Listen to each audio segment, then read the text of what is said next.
record on this computer. Recording. So, hi everyone. Good morning, good afternoon, good evening. Actually, thank you, Conor, for being available such an early time. He's in Seattle, Washington, so it's 7 o'clock there. Let me briefly introduce Conor. Conor is an MBDS alumni, graduated in 2019, and after graduating, worked for a period for Microsoft. Then he founded a consulting firm, Desired Outcome Labs, specialized and focused on product development and generative AI. He will talk more about his activity. He has a book also coming out in October, especially focused on product development and Gen AI. So without any further hesitance, Conor, you have the floor. Thank you very much, everyone. Thank you, Marco. Good morning, everybody. Maybe potentially a couple good afternoons if we got anybody in Europe. As Marco suggested, it is 7 in the morning for me. And although I've been up for about an hour, it is still pretty early for me. So you have to bear with me as we get a little bit of a rolling start here. I'm going to share my slides in a minute. Before I do that, I just want to say it's really cool to be here. It's obviously, as Marco alluded to, graduated in 2019. So really great to just see some familiar faces, people that were in my same cohort, people that I know from new cohorts. Anishka is the technical editor for my book. So I'm just going to give her a shout out. And yeah, so just really excited to be here and speaking with you all today. I say Noah too. I see Noah's in there. He was a big help in the founding of the Applied Behavioral Science Association too. So a couple other people in there. Sorry, I'm not giving everybody a shout out, but just a couple names that caught my eye. Cool. Let's make sure this is working. Looks like it is. So great. Today we'll be talking to you about a topic that I've been writing and really thinking about a lot, planning to write about more over the next month. You all are going to be the first people to see a framework that I have worked on for about the last couple of weeks. So to give a little bit of context on this, and then we'll jump into the actual content. As Marco alluded to, I launched a company called Desired Outcome Labs a couple of months ago, not even about a month ago now. And the intent of it is writing this book about product development that was it's based on work that I did at Microsoft and Twilio. And I brought them to a couple of startups over the last couple of years. And at the same time, we're obviously going under this AI revolution. And we'll talk a little bit more about that. But I've got this company that's doing some product development consulting, but also generative AI consulting. And I had the leader of an insights team at big tech company recently asked me, hey, I'm reading about GenAI every day, but I still don't really know which tasks should I go and try to automate? How do I triage where I should focus my AI efforts? And so that's what this framework is supposed to help with. It's the first draft. I'm really excited to get in front of you all because I would love any feedback. So at the end of this, I'm going to share my LinkedIn. I'll also share my email. So any feedback on the talk or on the framework that I share here is greatly appreciated. And best of all, or hopefully of all, it'll be something helpful for you all as you try to incorporate more AI into your workflow. Marco, before I jump in, I just want to make sure we have the hour, right? I think you're muted, but look like a yes. Take it for a yes. I'm muted, yes. Perfect. All right, cool. Perfect. Well, let's jump into the content. So we're going to talk about 3 things today. First, we're going to talk about the past year.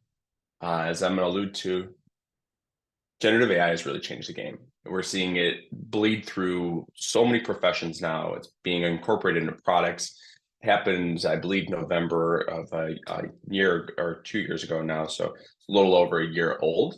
And we're already seeing generative AI being built into products. We're seeing people utilize it to gain significant efficiencies. So we're going to level set a little bit on the past year. Then we're going to talk about the new framework that I'm building, which revolves around finding the right tasks for AI. And we're going to walk through what that looks like. And then the last piece is creating habitual usage around the engagement with generative AI. So these tools are useful, but they're only really useful if you actually incorporate them into your workflow. So we're gonna go through what that actually looks like. Let's start with the past year. So by now, and let's do a little bit of a, you got a couple people on camera here, so you're going to be our representative sample. If anybody wants to use the feature in Zoom too, let's just level set to make sure. How many of you have heard of ChatGPT, or yeah, just heard of it? We want to say used it. Okay, cool. I appreciate a couple people raising your hands too on the chat. Okay, now let's say how many people use it, and we'll do raising hands again. Have used it at least once.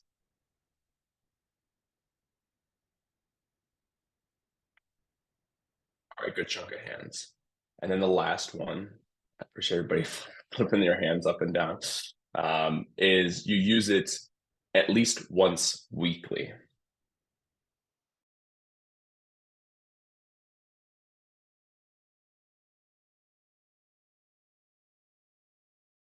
Still some in there. Okay, cool. So ChatGPT, again, it's about a little bit over a year old. And the technology that created ChatGPT, just overall GPT, it's been around much longer. I actually learned about GPT back, I think it was 2.5. When I was at Penn, I took a big data course. I forgot exactly the title of it, but the two professors that taught it, one of them was working on GPT at the time. And so I learned about this really wild technology that ultimately guesses the next best word and can be potentially used for some great content creation back in 2019. Lo and behold, jump 4 years ahead or 3 years ahead, and now it's this huge technology that is beginning to be, well, again, woven through all facets of our world. And what really catalyzed that was the launch of ChatGPT. And it wasn't that it was anything special. The technology, actually, the underlying technology didn't change that much. They just put it into a modality that was that people were able to easily understand, have a conversation with, just like anything else. We have conversations with each other every day. So that format was what really took it off. But now that access point of having the ability to communicate with the foundational large language models that run these technologies through a chat interface, that is what is really changing the game and is opening up a lot of people's minds to what are all of the different ways we could utilize that underlying technology, again, GPT. We're not going to get super technical. I'm not even going to try to describe what GPT is, because honestly, the transformer piece, which is what the T stands for in that, still kind of is still pretty complex for me to fully understand. So for just to quickly level set too, I'll just say GPT, underlying model that creates ChatGPT. ChatGPT is obviously what people use as a consumer-facing chatbot. But overall, this GPT revolution, or again, large language model, foundational model, however you want to phrase it, this is changing the game. It is a paradigm shift, and a lot of venture capital money is going into it. There is a lot of development space. Many people are beginning to say that this is likely on the level of the smartphone revolution, the internet, and the personal computer. So we are likely experiencing a significant change in how technology is going to be created. So I really appreciate this image or this graph that a venture capital firm called Emergence Capital created. And so it talks about 4 ways that large language models or generative AI can be incorporated into products. And again, this whole section, I just want to really level set to try to make sure that everybody's familiar with not just looking at generative AI as chatbots, but it's actually a lot more. And so you can see here, there's 4 types that they call out: general chat interfaces, specialized chatbots, co-pilots, and AI-enabled features. I'm gonna break this down in a minute. For now, what I just want to really call out is that general chat interfaces, so that's going to be like a chat GPT, they're highly flexible. You can go in there. I mean, you all have at least seen it. Many of you have used it. Many of you are using it every day. You can go in there and ask it to pretty much do anything. So it's highly flexible, but that comes at a trade-off. It's not very easy to use. It might be easy to type in a question, but it's actually a lot more difficult to build that into a process. Because think about it, every time you go into it, it's a blank slate. It's a starting point. So these generalized chatbots, they are highly effective at many things, but not they're effective at many things, but not highly effective at detailed processes. So as you go down this curve, you can see specialized chatbots are chatbots built with a specific intent.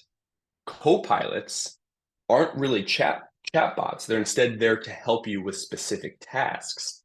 And then AI-enabled features, those are features like anything else that you're used to interacting with. Think of your favorite app. What are some of the things you do in it? If it's Uber, a feature is calling a car. If it's Instagram, it's posting a photo. Those are features. They're just AI enabled, so they're enhanced. If you've used Notion or Grammarly, they've got some great features in there that are using AI to help you create your first draft or help you correct your grammar. So think of this continuum. Try to just keep this in mind of the more flexibility you offer, generally the trade-off is that it's harder to build it into a process. So 3 main applications. When I look at that graph, I try to build it into kind of how can I go bring this to market, or how can I help people think through how they can incorporate these technologies into their workflow and into their product. And how I generally pitch it is I still use GPT because that's what everybody's most familiar with, but I think about it in 3 main categories. So if ChatGPT is the consumer-facing chatbot, again, this is the most broad, it has the most opportunity. That is, again, that's the access point, or we'll say the most flexible to that model. It is, you can go in and ask any question. That is the high level. Very few companies will ultimately build these general chatbots, in my opinion, because they first require a lot of data behind them, but they don't do that much. Even though they do a lot, they don't do that much for workers. They don't do that much for people. They're great one-off. They're great, maybe go in there and do a couple of repeated processes, but they're not like a real feature of a product that's actually going to help people get work done. Custom GPTs are more of these specialized chatbots. And I'm seeing companies build a lot more specialized chatbots now. This, to kind of illustrate what this looks like, it is a chatbot that's built with a specific purpose. So if you go in there and it says, like, imagine one that's going to help me decide what I'm going to meal plan for the week. There's, I forgot who built a bot, but somebody built a bot that's like, let's help you figure out your groceries so you have your weekly plan. I would go in there, what's your favorite food? I could tell it, and then it'll start to tell me, here's some groceries that you need. If I throw in there and I'm like, hey, what's the height of Mount Everest? It'll be like, we're not going to talk about Mount Everest right now. We're going to talk about planning your meals for the week. And so that's a specialized chatbot. It's trained with a specific purpose. If you've used custom GPTs, that's what those are. Custom GPTs are taking ChatGPT and turning into a specific purpose. I think these are extraordinarily, extraordinarily useful. I have like 25 of them that I use for a whole variety of purposes. And then the last one is GPT as its whole. There's something called the playground. It gets very technical very quickly, but it still is just using human language. This is where you can create gigantic prompts. We're talking multiple page-long prompts to go in there and try to get the foundational model to act exactly how you'd like it. This is where it's not talking like a person potentially. It's giving it data to reconstruct. It's turning raw text into JSON or into HTML. It's creating code potentially, in other words. So GPT in the playground is that direct point to the foundational model, so you can change it however you want. If you're not technical, the likelihood that you'll wind up in the playground is not that likely. What this is really useful for is people who are building GPT into features. So these are the three layers. It'll make more sense why I wanted to introduce these later on, but I want to just call this out to really make sure that when I say generative AI, that everybody here is not just thinking about ChatGPT or Gemini or Perplexity. They're thinking about all of these different layers of applications, because while we're still frequently talking about ChatGPT and these consumer chatbots, specialized chatbots or tailored chatbots are becoming much more popular. And I believe that within a year, we're going to be talking much more about those tailored chatbots than we are consumer chatbots. And then AI enhanced features is where all of this looks like it's going, because it's just the natural endpoint for building good product. To just close this out before I go into talking about the actual creation of or finding of tasks. Again, consumer chatbots, we talked about ChatGPT. If you use Gemini, those are all consumer chatbots, very broad, can answer a million questions, but aren't the best at actually building it into your process. Tailored chatbots, Facebook has a bunch of tailored chatbots that you can go in on Messenger. I worked on a tailored chatbot when I was in my last gig. I was at a coaching company, and one of the specialized chatbots that they wanted to build was to help people prepare for a difficult conversation. And so that's all that this chatbot did. It would go in, it would give you a scenario of a difficult conversation you were about to face, and then you would work with it to help improve your confidence so you could go and actually effectively have that conversation. Again, if you went in there and you said, how far away is the moon from Earth? It would respectfully not tell you and tell you to focus on having a conversation about preparing for your difficult conversation. And then AI enhanced features. Again, I referenced Grammarly. I referenced Notion.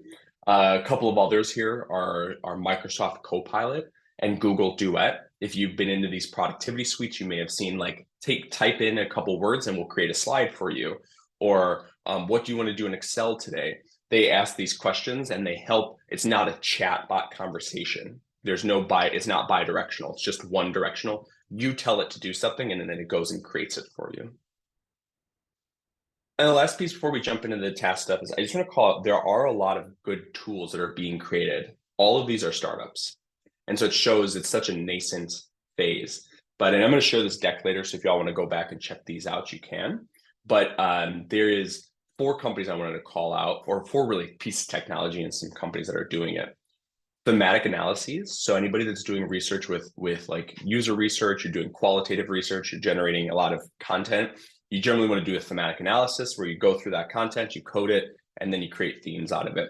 Craftful is building an AI system that you can just dump interviews into.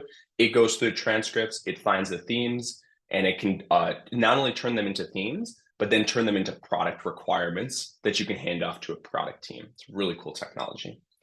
Marvin's been around for a while, but they do something called atomization of research. So again, you can dump in interviews that you're having, surveys that you've done. It breaks it apart into specific research themes that are highly searchable. So you could go in there and be like, what does my team think about this technical aspect? Or what do my users think about this technical aspect? So it allows for the searching of research based on conversations that people had. Scaled user research is another category. ChatGems and Outset AI are 2 companies in this. So they are building chatbots that can go out and conduct user interviews.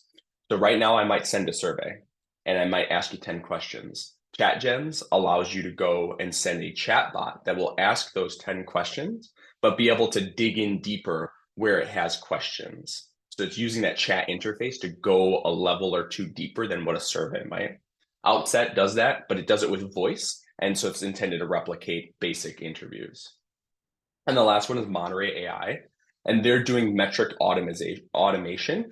So you can just dump a bunch of data into it and it can begin to find trends and say, hey, you might want to check out your Salesforce data because it looks like there's been a negative trend in people's satisfaction.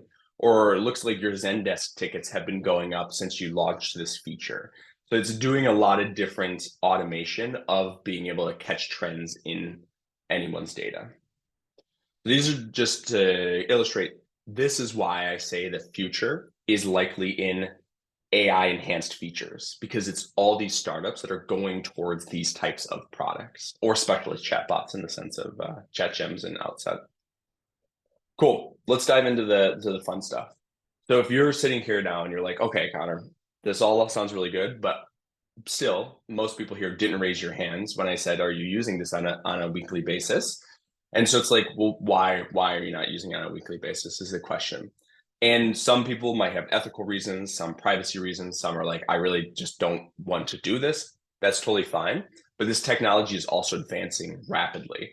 And so I do believe that this is going to become a part of, and again, this isn't just to say using ChatGPT, this is all of that suite of generative AI that I just showed.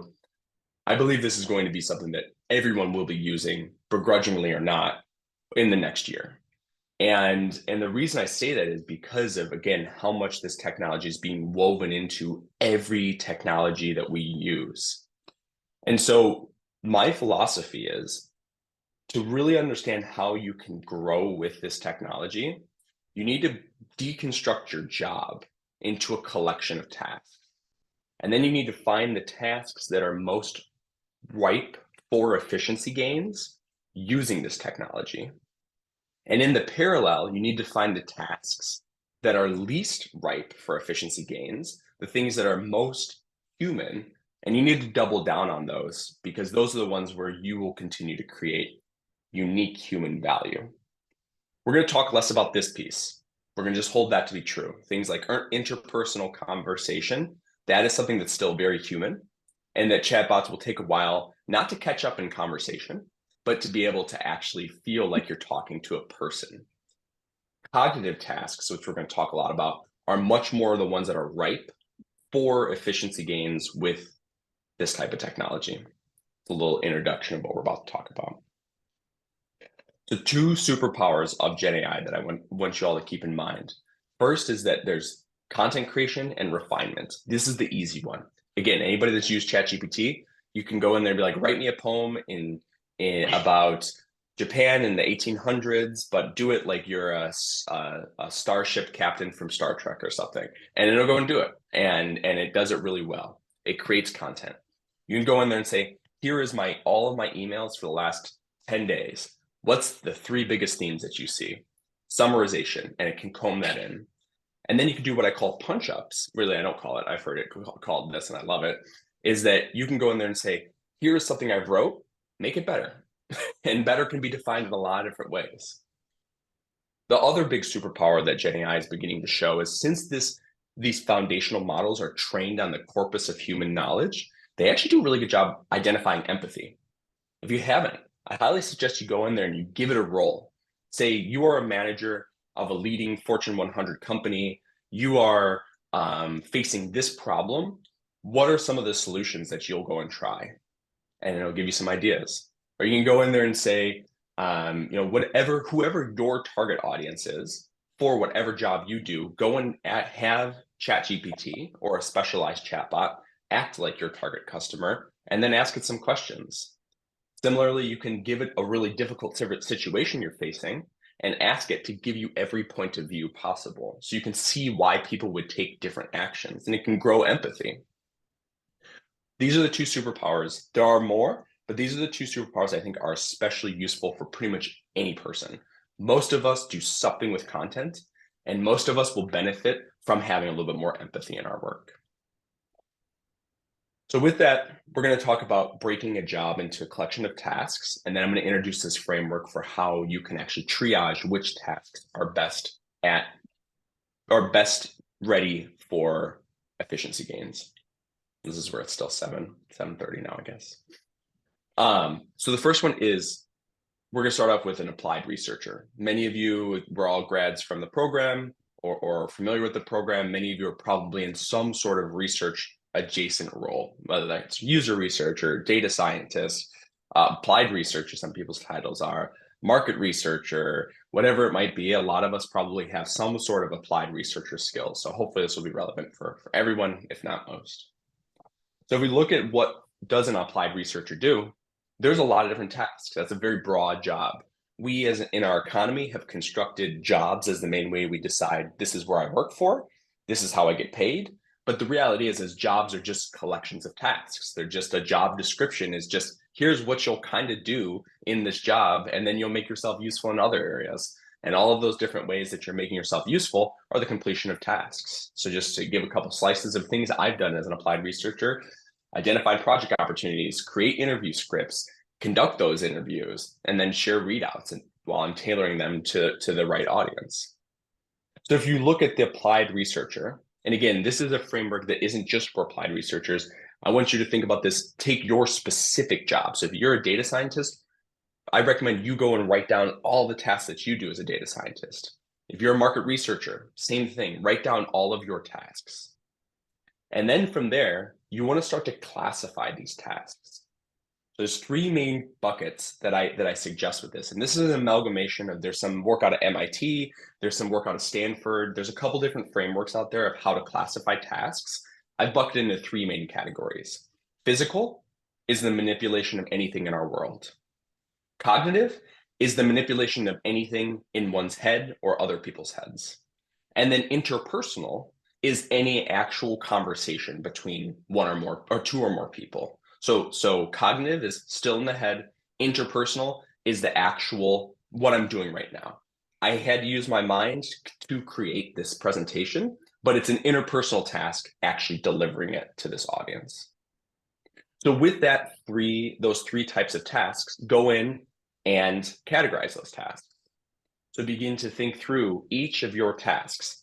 Are you manipulating something in the world? Are you manipulating something in minds? Or are you communicating with others? From that categorization, you can drop the physical and you can drop the interpersonal. Physical is the domain of robots, out of scope for what we're doing. Yeah, it could be its own presentation. Interpersonal is also the domain of robots and other forms of potential chatbots and stuff. The reality is at least from the last that I've read, and again, this is always changing, and some of you have probably read other things, and if so, please share it with me if you think that I'm wrong with this statement. But to my understanding as of today, chatbots and artificial intelligence as a whole still can't replicate human-to-human connection, not just communication, but connection. And so that's why I say you can easily drop the physical, and I believe you can still easily drop the interpersonal. That the domain of generative AI and where we're at in this AI cycle is that cognitive tasks are the most ripe for automation or efficiency gains.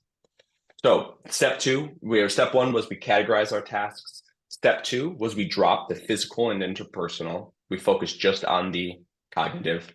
And then the third one is we think back to those superpowers. What were they? Content manipulation and refinement, and then empathy and points of view.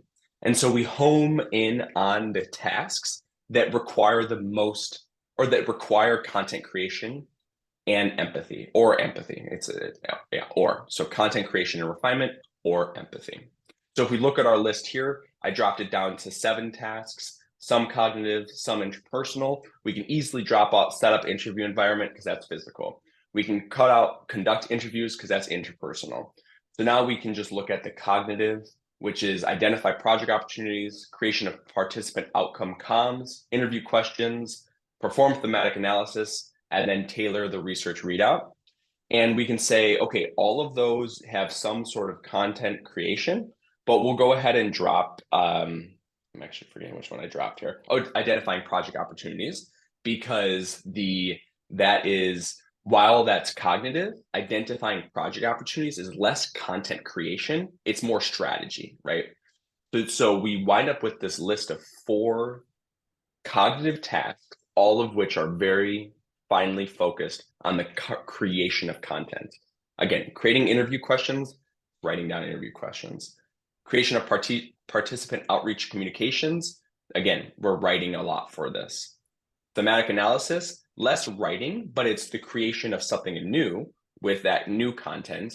So it is creating its refinement. It's taking lots of content and it's turning it into less content, but more refined summarization. And then tailoring research readouts to audiences is going to be more, that's also content creation. So hopefully, again, and it gets complicated. And again, this is my first time trying to run this full framework through everyone. So hopefully this is making sense. I'm gonna walk this back super quick again. And then we're gonna talk about the last step, which is actually how to make these tasks real. So we started with a job, we broke it into tasks. We took those tasks and we classified them based on the type of task. We then dropped those that were not right for automation, anything to do with physical and interpersonal. And then we honed in on the cognitive tasks that are most right for automation, which is content creation and refinement, and those that require the creation of empathy. So with these 4 tasks, then we can go through, and I should say, so we have the 4 tasks. Each of them, again, draw on these superpowers. So when we're talking about research or interview question creation, that's a starting point. It can help with a first draft. When we're talking about the creation of participant outreach comms, that's where role playing can be really useful. You can go into a system and ultimately say, you are someone who may participate in a survey about a fitness device. What would catch your attention, making you most interested in participating in this survey? Thematic analysis, summarization, rewriting for targeted audiences, that's a punch up. You can take a blanket presentation and you can say, recreate this presentation for an executive director. Recreate this presentation for a data scientist. And it can recreate that, it can refine that content so it's more of an impactful presentation. Again, I'm going to share this deck. I put ways of like chatbot instructions that for each of these tasks, if you want to go try these out. Hopefully for most of you, one of these 4 tasks is something you do in your job. And this is where you can start today. If you're not using ChatGPT, if you haven't built a custom chatbot, you can go and create one specifically focused on one of these tasks. So the final step of this program, or the final step of this process, I should say, is using a new, this is just running through what I pretty much said, but the final step is using this new framework I created called the Lifted framework, which is for identification of tasks that are most ripe in your job for you to start using generative AI today. And so Lifted stands for liability, intricacy, repetitive flow, time saved, expertise, and context dependence. So if you do that full process where you break your job into tasks, you drop the ones that we talked about, you hone in on the ones that are still content manipulation, you're gonna wind up with probably like 3 or 4 tasks, similar to what we did there. And that's still, you're gonna go, well, where do I start? Which one should I do? Etc. That's what this framework is intended to help you with, is to think through 6 different characteristics that are most useful when thinking about if you should automate a task or not. We've talked about most of these offhand, but I'll just go through each of them to give you more perspective on where these technologies are most useful. So liability is the negative consequence if you use GenAI and it creates something incorrect. It still does. It still hallucinates, as many of you have probably heard about. It makes mistakes. It makes up things. It forgets things. So you shouldn't use GenAI on a task that it's critical. It's like mission critical. I was just talking with somebody that runs risk for a bank. They're like, we are really concerned about using GenAI because if GenAI misses something, it's going to really have a significant impact on the bank. So a lot of their tasks have high liability. Intricacy is the number of substeps or how complex something is. And so the more complex a task is, the harder it's going to be because it's going to require more instructions. Repetitive flow is how routine of a task is it? How much can that task be repeated? And the more routine, the better. It just means that you can use the same prompt. It means you can use the same setup every time that you're interacting with generative AI. And so that's a good task. Repetitive flow would be a good task. Time saved is, again, if you are able to use this system, how much time are you saving? Is it going to make it easier, make your workflow easier? If you have to go in, if it's something that takes you 10 seconds right now, and you're thinking about going and opening up ChatGPT, writing your prompt, waiting for the output, and then doing it, that's probably gonna take a minute. So you're not gonna save any time. But if that same process is gonna take you an hour, and instead it takes you 10 minutes on using a generative AI system, that's a great opportunity. Expertise is, again, the level of knowledge or skill required. Is this something that is heavily unique to you, or is this a pretty broad thing? Another way to ask this question is, could you tell an intern to do it? And if the more that you the more likely that you can tell that intern to do it, the less expertise that's required. And then context dependence is or how much context is necessary to ultimately complete this task. And that is important because the more context necessary, the bigger the prompt is, the more information you have to give the system so that it can execute that task. And it makes it, again, just more challenging to create an effective use of generative AI with these. So taking this framework, again, this is 6 different real ways to break down tasks. If we were to go in and we were to look at this 4 tasks that we had broken down from an applied researcher's job, we could go and categorize each of these. So we could see research question creation has high liability. If you create the wrong research questions at the outset of a study, it's going to mislead everything that happens from there. So it has a high liability. Really, all of these have high liabilities. That's kind of tricky, as every task feels like it's mission critical.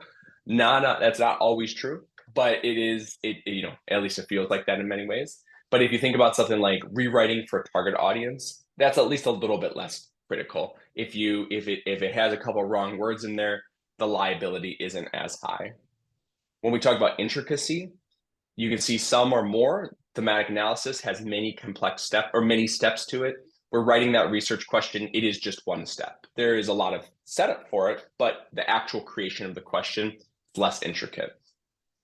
Repetitive flow, research question creation, it's kind of new every time you do it. You're thinking about the context, you're thinking about the setup, what are you trying to answer? When you compare that to thematic analysis, a thematic analysis is a process in itself, so it's actually rather routine. Time saved, similarly, thematic analyses can take a lot of time. It's breaking down big content into codes, or coding big content, breaking that down, trying to find themes. So if you can find a way to do this faster, time saved is substantial. Whereas creating interview questions is not as much of a time save, again, because it's just one step. Expertise, pretty self-explanatory. Some of these require more expertise than others. And then context dependence, again, as I alluded to with research question creation, you need a lot of context to effectively create research questions. Whereas if you look at something like rewriting for a target audience, you do still need some context. You need to be able to say, who is that audience? But it's a lot less context that's needed compared to something like writing research questions. I don't know why my highlight's not showing up here, but if you go through on each of these, you can see that thematic analysis is the best one for someone to go and start using generative AI for.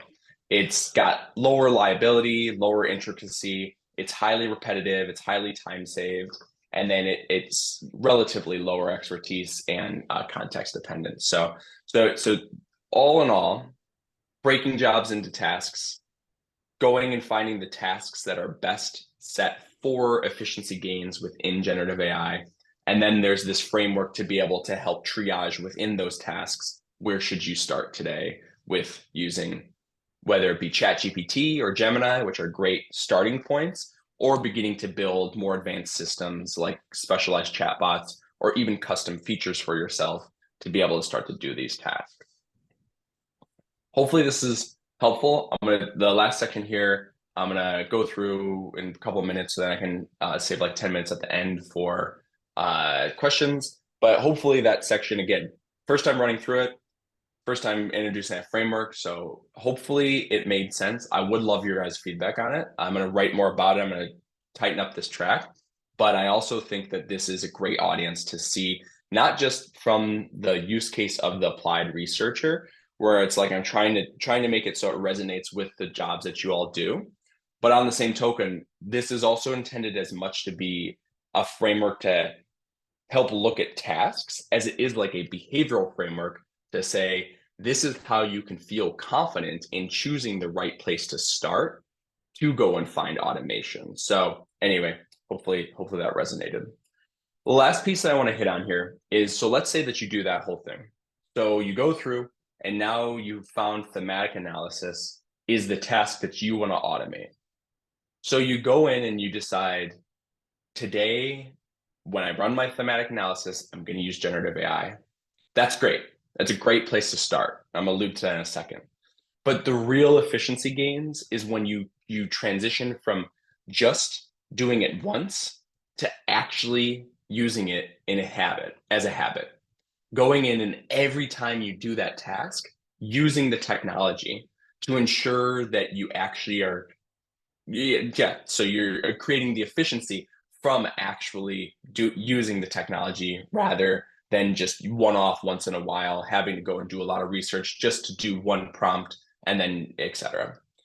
So, and the reason I say that is because most AI requires an upfront cost. Writing a good prompt in ChatGPT or creating a specialized chatbot, that takes time. So one usage of it will generally not pay off for the upfront cost that you put into it. You have to use it many times, and then that's when, again, the efficiency gains really are created. And so you ultimately want to create an environment that makes you feel comfortable to go and use your generative AI solution rather than defaulting towards the process that you're used to. So doing so, again, is going to position you to embrace the technology and grow with it. So as a quick reminder, and maybe in case anybody hasn't seen this, this is a classic habit loop. It's really popular in tech. It's becoming more popular in other areas. I think it's overly simple, and I think that's why people like it. But it's a good way to look at habit formation as a trigger, yields a behavior, and then if you're rewarded after that behavior, you're more likely to take that behavior next time you're triggered with it. And so if you think of this very simple habit loop, that's what you want to create with your generative AI usage. And so I wrote this article, really took off last year, and talked about creating that habit by using a 5-step process. The first step is finding the first task to enhance. That's what we just talked about. And that's ultimately why I created that framework, was because people like this model for creating habitual usage of GenAI. But a lot of people ask me, well, how do I choose which task do I ultimately do? So that was what we just talked about. Let's say you chose your task. You're going to do thematic analysis because you just went through that same process we went through. The next is optimizing a prompt. And so this is still in the mindset of using ChatGPT or Gemini. Again, optimizing a prompt could also be creating a specialized chatbot. It could be going out and finding a product like Craftful or like ChatGems or one of the other products we talked about that use generative AI in it and learning to use that product. So optimizing prompt is really just finding the best way for you to complete that task with generative AI. And it's an iterative process. This is the upfront cost. Once you're happy with what you've built, then it's about finding a cue that's going to trigger you to say, I need to use that rather than doing the established process I'm used to. And then you want to have a reward so that when you're using the generative AI technology, you're beginning to see, I am getting efficiency gains. I am doing better work, or I'm doing more work, or I'm getting higher marks, whatever that might be. And then obviously it's refining and adapting. So it's this technology is always going to be growing. So personally, I create a lot of my LinkedIn content now utilizing generative AI. And so the task that I chose was to create a LinkedIn post. The prompt was going into really what I use a custom chat or custom GPT within ChatGPT to do this. And so I went in and I built a custom GPT that was trained on all of my articles that I had written before it. And I tested it out over and over to make sure I could refine it so that it would be in my tone of voice. Sounds like Conor speaking rather than ChatGPT speaking. So that was my prompt refinement. Started with the task, optimized the prompt, but I had that GPT out there, but that didn't mean I wanted to use it. I still would just quickly say, oh, I want to make this post. I'd write it out real quick and then I'd go, oh, well, I guess I already wrote out the post. Like I don't need to go and use the GPT. So what I started to do is I created a cue in my mind that every time I open LinkedIn, I also would go and open that GPT. So before I even started typing, I had it open and I had it ready. So I would go and use the GPT rather than just go and type it myself. And then what I've started to do to reward myself and show the benefit of doing this is I would every month, or I guess I said every week, but really it's like every month, I will compare the content I write exclusively to the content that I have my GPT write and see the differences in impressions. And over time, I've realized that it generally is writing better content than I am because it's refining it in a way that it knows people will be most likely to engage with on LinkedIn. So I've used that reward now, and now I use it most of the time because I know every time I open LinkedIn, I think to myself, I want to build the best content that I want that's possible. Since I've seen that reward, and I go and engage with that chatbot rather than just doing it myself. So it's a pretty simple habit loop that I'm trying to display here, but it is one that can be effective if you get the right behavior in this case, which is the right way to access this generative AI technology. So I'm going to leave you with how to start today. We've talked, and it's pretty much just a closing out of everything I've said. Find 2 to 3 tasks, go through your job, break it down, look for those that require content manipulation, run those tasks through the lifted framework. That's going to yield you one task that looks the most ripe for efficiency gains. Go to GPT, go to Gemini, write out a prompt, try to get it to start working. If it's something that you're feeling really hot about, you're like, wow, this is something I really believe I want to learn this. I want to create efficiency gains. Go create a custom GPT. Take you like an hour, hour and a half. There's a million videos and articles that'll show you how to.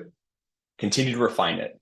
Once you're like, I like the output, I'm ready to actually productize this, or I'm ready to have this be a part of my workflow, create a queue so that every time you go to do that task, you're reminded to go and use ChatGPT or your customized GPT, and then revisit after a week or two and try to see how you can refine it.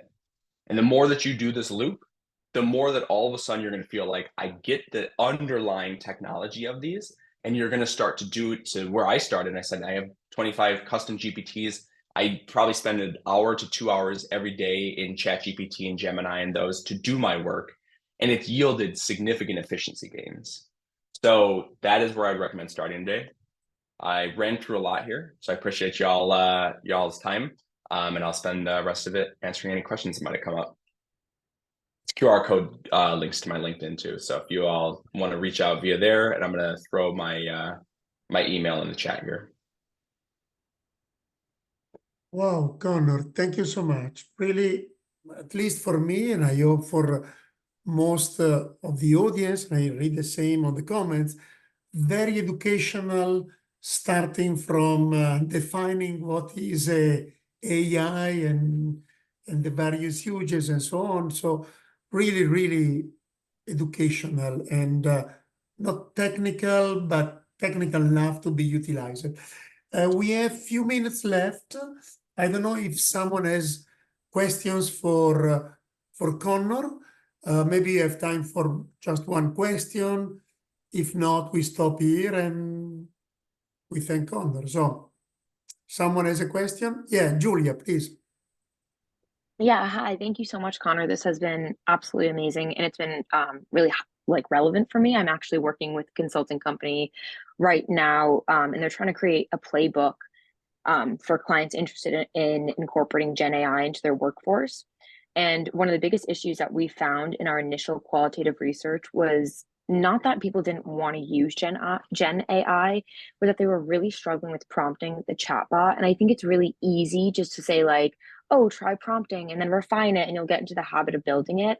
But over and over, we kept hearing people saying like, I don't have the time to learn how to prompt it.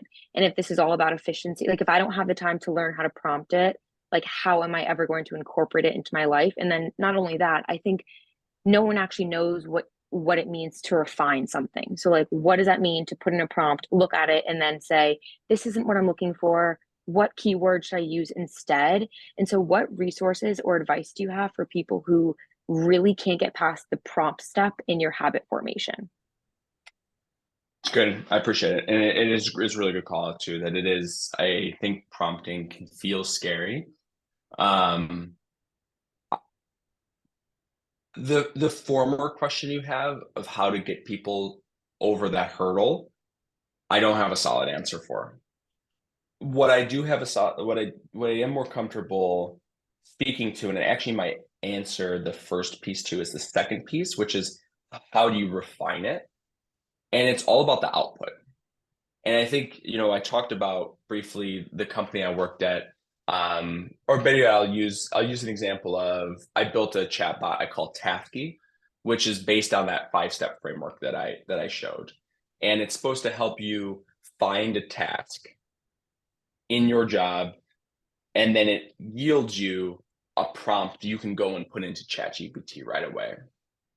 So I refined that chatbot over and over until it actually did. I should say I refined the prompt for that chatbot over and over until it actually did what I wanted to. Maybe using a more straightforward example would be with the LinkedIn content. I refined that prompt over and over until it was creating messages that sounded like my tone of voice. And so when it comes to the refining piece, I think it's all about, really, you have to know what you want your output to be. And then you have to just keep tweaking the prompt until it is creating that output that you want. Now, it comes back to the first part, which is, well, how do you get someone comfortable to make those changes? And just a couple places, stream of consciousness where my mind goes is, there's a lot of good posts on LinkedIn of people creating guides to how you can create different prompts. So that's one piece. There's just again, a lot of people recommend role playing, like I suggested. They recommend there's a few shot, a single shot, or 0-shot framework, which 0-shot means I'm not going to give you any examples. 1-shot means here's what I want to see. Few shot is here's a couple examples of what I want to see. So there's all of these different frameworks for how to create a prompt, which maybe training up people can be helpful. The other one is you can use GPT to create prompts, but that's also a chicken and egg problem. So because I do that a fair amount, I'll go in and say, I need a good prompt to do this. Help me refine this prompt. And again, it works well if you know how to prompt it. So yeah, it's I appreciate the question. I don't have a solid answer, but it's a really good question. And it's something now I'm gonna have to go and think about a lot. Thanks. So maybe we close here. It's 10:57. Conor, really, thank you so much. Now you can go to the habit formation. It's 8 o'clock in Seattle. Have another coffee. Thank you. And we keep in touch for a future partnership with the MBDS. Thank you. Awesome. Thank you so much. Thanks, Conor. everybody. Thank you. Thanks, Bye-bye. Connor.